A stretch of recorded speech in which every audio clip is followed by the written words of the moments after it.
in Toledo. My good colleague and I from Toledo have introduced legislation to provide standards for testing. Do you realize until August of this year there was no standards for testing for microcystins? There was something like 80 of them, and we just used the suggested model that the World Health Organization put forth. So we're hoping that in a bipartisan effort, because we all drink the same water, that we can get that standard established and move forward, because that really concerns me. Well, the last 2 years have flown by, but there's been a lot of work that we've done in Columbus for all of our constituents, from Conneaut to Chardon.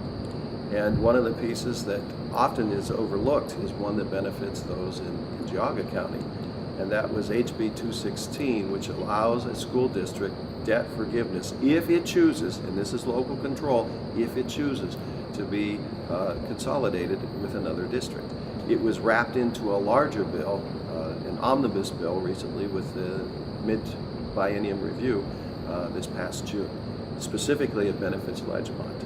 And sadly, Ledgemont has been losing students due to open enrollment, and the money follows those students to other districts. They have tried valiantly twice to pass levies, both of them double digits, I believe 13% or 13 mills, 12 something mills, and they failed because the property tax issue is such a difficult one.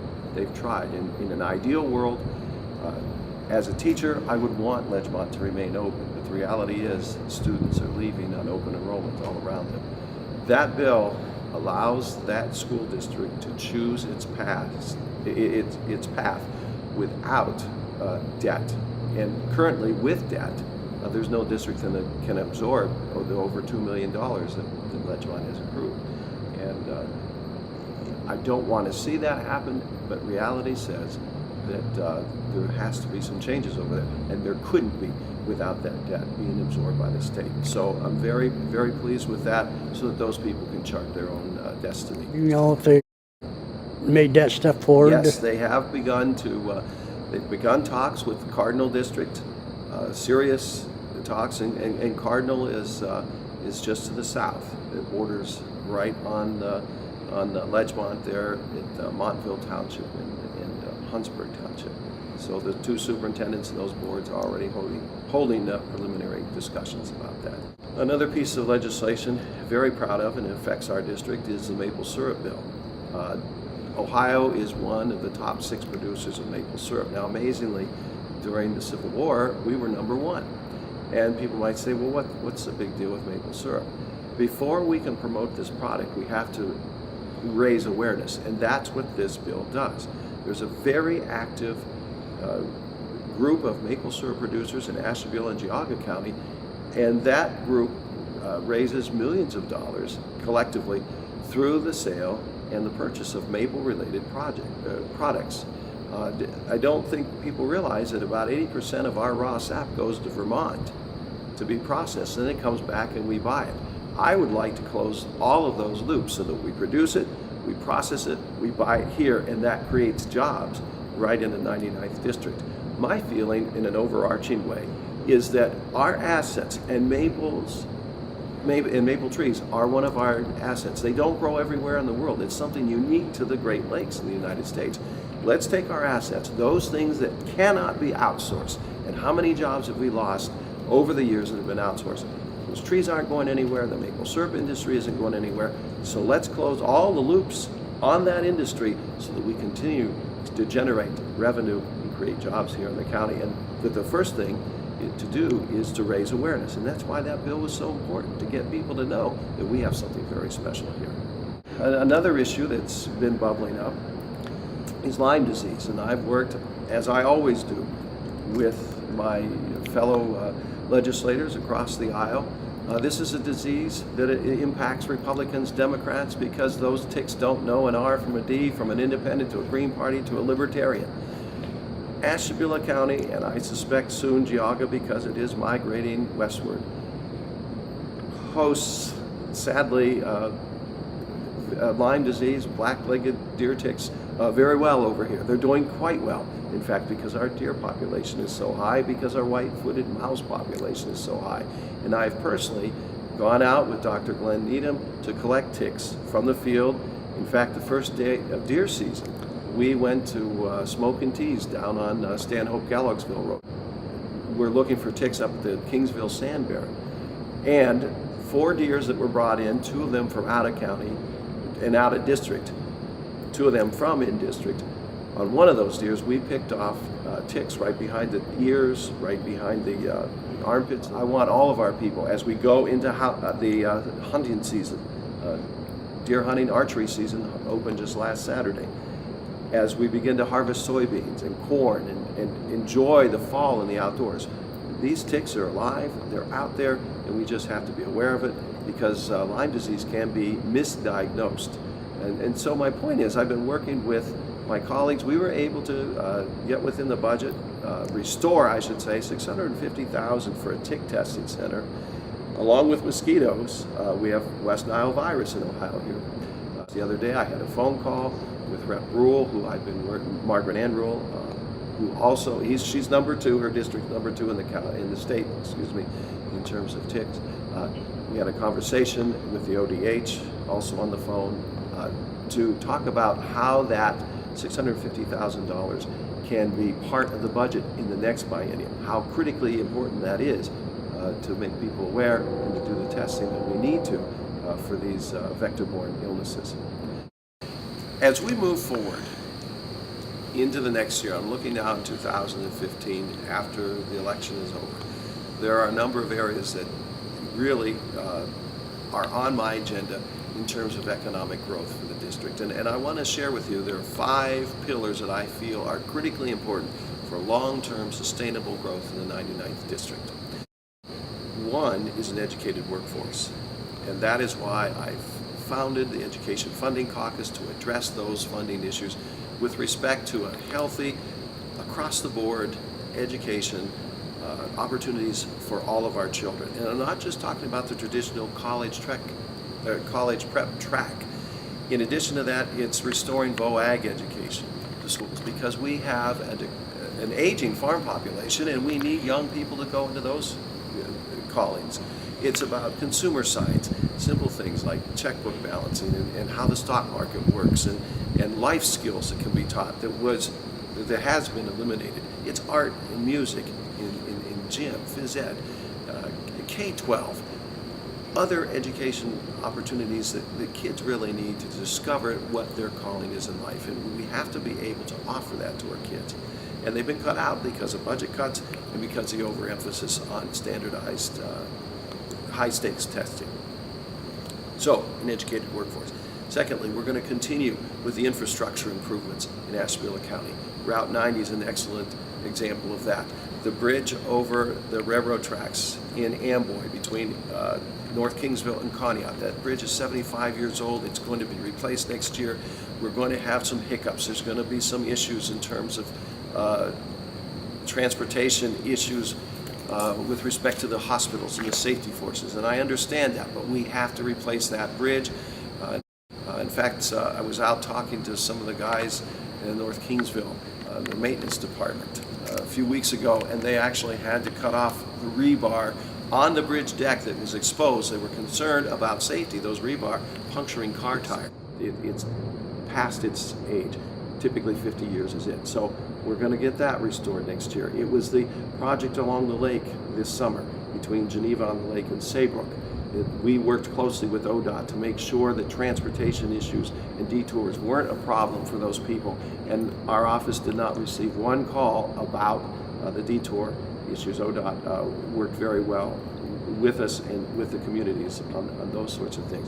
This summer, AT&T announced a $1 million expansion of their broadband capabilities in South County, and there were some issues in the transition from our Alltel customers to our AT&T customers. But in the long term, that broadband is going to be able to service not only our school districts in Southern County, but also businesses that need expanded broadband service. It's about water, it's about sewer. The JED 3 project that's going on in Harpersville, between Harpersville and Geneva, is a prime example of how economic development is incumbent upon infrastructure development. The sewer and water is absolutely critical to develop that corridor so that get more hotels in that area as Spire expands. So my point is, infrastructure improvement does not only stimulate jobs in the economy, but in long term, it lays a foundation. It's the second pillar for long-term economic growth for any area. Thirdly, healthcare and access to healthcare. I'm going to continue to work with both of our providers, the University Hospital Systems and Cleveland Clinic, to educate our population about the necessity, absolute necessity, of affordable health care and the access to it, but also our own incumbent obligation to be as healthy as possible. We have some issues here in Ashtabula County. We have issues with obesity.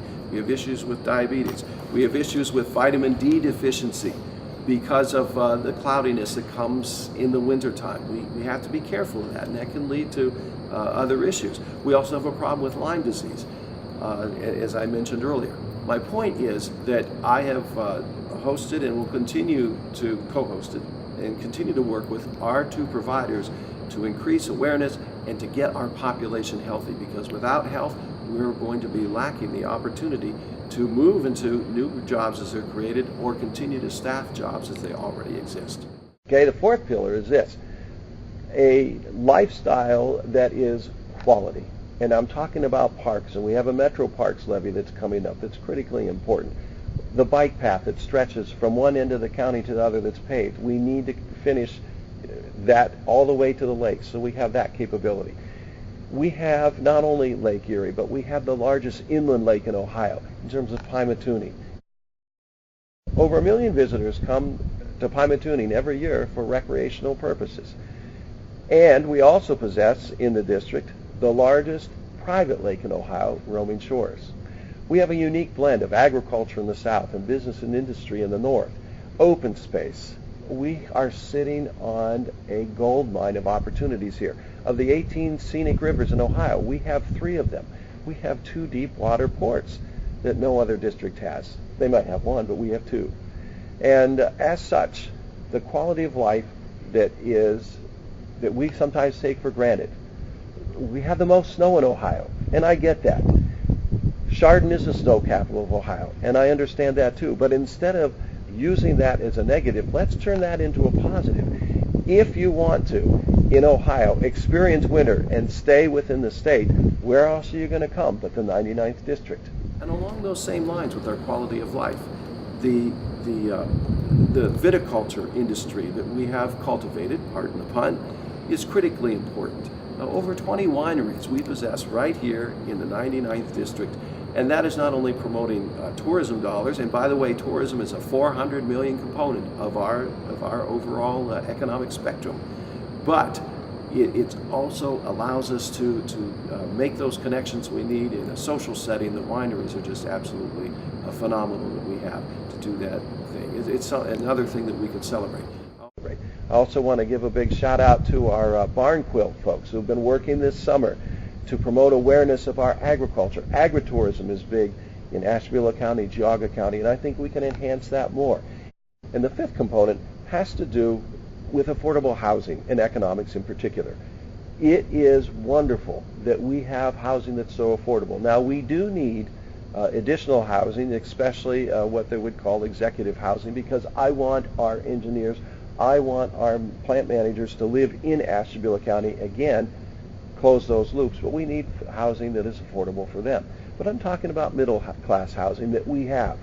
And along those same lines, as industry and commerce expands, a living wage for our citizens here in the 99th District, so that they can enjoy, and through the fruits of their labor, life that we have and take for granted. Because I'll be frank with you, in the long term, by building a sustainable economic base on those attributes that cannot be outsourced, the lake, the agriculture, the tourism, the viticulture, we have then produced this economy that is sustainable and can also then be harnessed to bring in additional next generation of business in commerce. And that's the next chapter in this saga.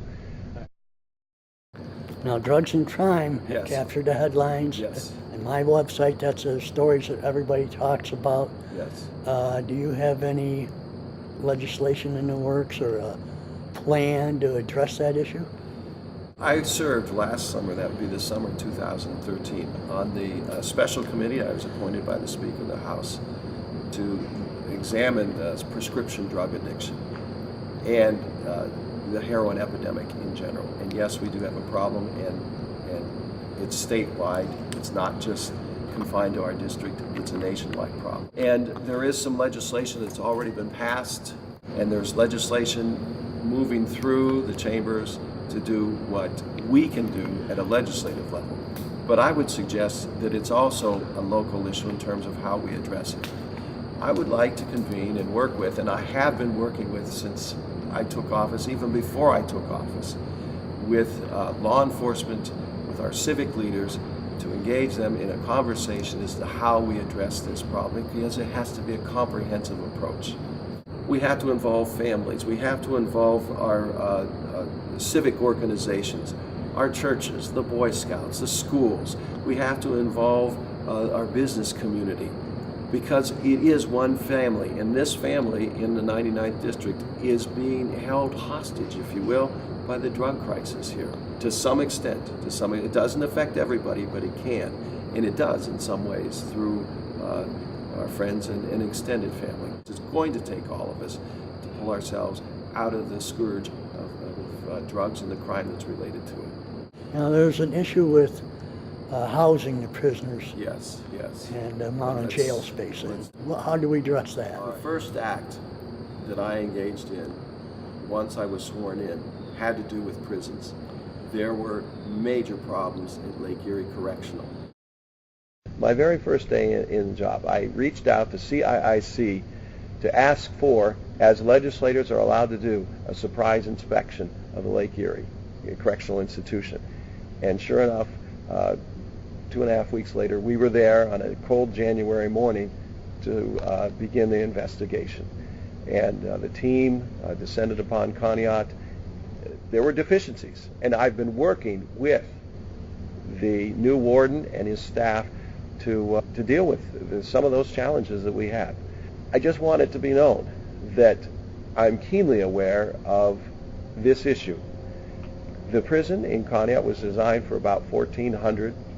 There are 1,700 there, but statewide, our penal institution system was designed for about 32,000. We have over 50,000. And Director Moore has indicated that he is reluctant to build more prisons. If we build more prisons, we certainly will fill them. Better yet, to be proactive in this problem and to do the education that we need up front, provide jobs, allow families to have a living wage so that mom or dad can have more quality time with the kids and not have to work 2 jobs, or in case of a single parent, work 2 jobs and wonder who's at home raising the children. This is a complex problem, and I would rather get to the root of it and to make it a long-term solution. There are some who need to be incarcerated, and I get that. It's a fact of human existence. However, recidivism is one of those things that I've been actively engaged in. In fact, there is a bipartisan piece of legislation that we are crafting now.